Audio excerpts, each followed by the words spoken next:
Welcome to Similipal nature lover blog. তো friends, আজ আমরা যাচ্ছি শিমলিপাল সাফারিতে। আমি গেছিলাম বারিপদা থেকে আমার গেস্ট নিয়ে এসেছি। আমার গেস্ট হচ্ছেন ওয়েস্ট বেঙ্গল কলকাতার গেস্ট। আমার নাম হচ্ছে বিনয় কুমার মাহান্ত। আমি একটা শিমলিপালের গাইড। তো ফ্রেন্ডস, আজকে ওয়েদার খুব সুন্দর আছে, দেখতেই পাচ্ছেন। এই যে জঙ্গলের সাইডের ভিউগুলো খুব সুন্দর, দারুণ লাগছে।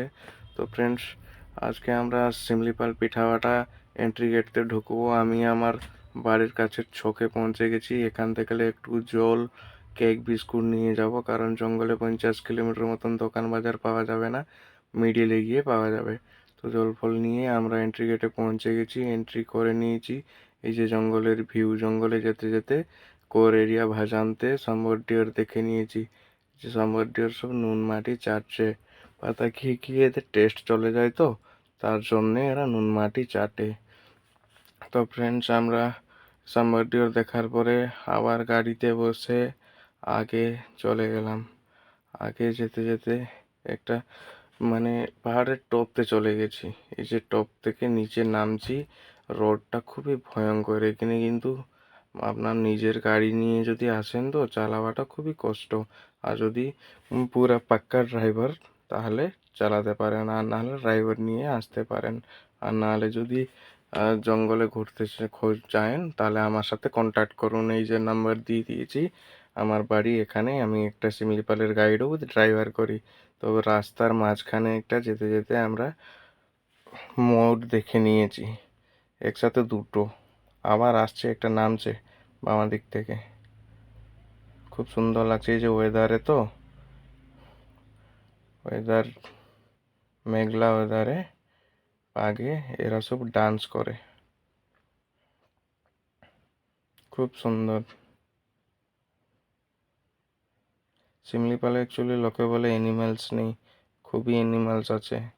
তো লাক থাকা দরকার, আর ঠিক টাইমিংয়ে আমার ঠিক জায়গা পৌঁছিবা দরকার, না হলে কিছু পাবেন না। কারণ জঙ্গল তো ওয়াইল্ড অ্যানিমালস। দেখুন, এগুলো কিন্তু সব মেল ছিল। আবার আমরা মোড় রেখে আগে নিচে নামছি। এই যে রোডের ভিউ, জঙ্গল। হঠাৎ যেতে যেতে একটা জায়গাতে আমরা দেখে নিয়েছি ব্ল্যাক টাইগার। এই যে দেখুন, এই যে ভয়ঙ্কর আমাদের দিয়েই তাকিয়ে রয়েছে। সে অ্যাটাক করার মোড়ে ছিল, কিন্তু আজ পর্যন্ত শিমুলপালে অ্যাটাক কেউ কাকু করেনি। আমরা খড়কেই বিটতে পৌঁছে গেছি। এখানে একটু ফটো শ্যুট করলেন আমার গেস্ট, আমিও একটু ভিডিও তৈরি করলাম। আর এখানে জ্যাম স্কোয়ারেল দেখতাম, হঠাৎ করে গাছের উপরে জ্যাম স্কোয়ারেল দেখতাম, দুটো আছে। ওই যে খড়কেই বিট ছাড়ার পরে জাস্ট 500 মিটার পরে আমরা পার্কিং ডিয়ার দেখে নিয়েছি। ছোট্ট একটা পার্কিং ডিয়ার, এটা হচ্ছে ছাগল প্রজাতির। অনেক সুন্দর দেখা যাবে, কত সুন্দর ঘাস খাচ্ছে। রাস্তার উপরে চলে আসবে, এই যে ঘাস খেতে খেতে নিচে নেমে যাচ্ছে।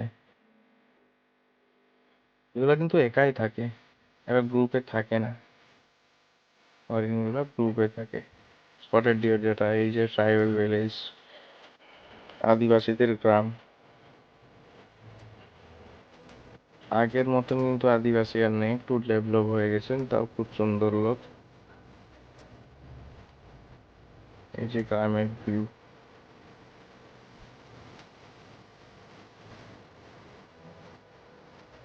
খুব সুন্দর লাগছে। আমরা গ্রাম পার করে জোরন্দা ওয়াটারফলতে পৌঁছে গেছি। এটা হচ্ছে পার্কিং এরিয়া।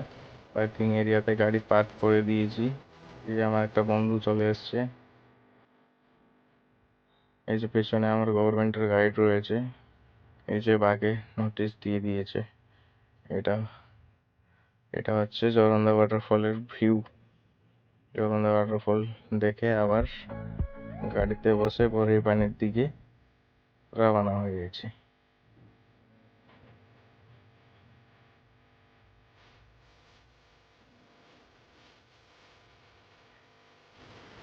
এসে আমরা পরে পানিতে পৌঁছে গেছি। ডাইরেক্ট ওয়াটারফলে পার্কিং এরিয়া দেখাতে পারিনি, কারণ ভোগ লেগে গেছিলো।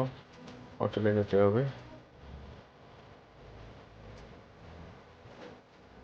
এটা হচ্ছে চওলা সলপিট।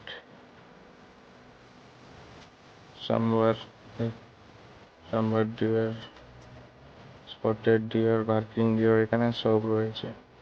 এখানে যত সন্ধ্যা হবে তো গ্রাউন্ড পুরো ভর্তি হয়ে যাবে। এই যে দেখছেন অনেক আছে, অনেক, আর খুব সুন্দর লাগছে।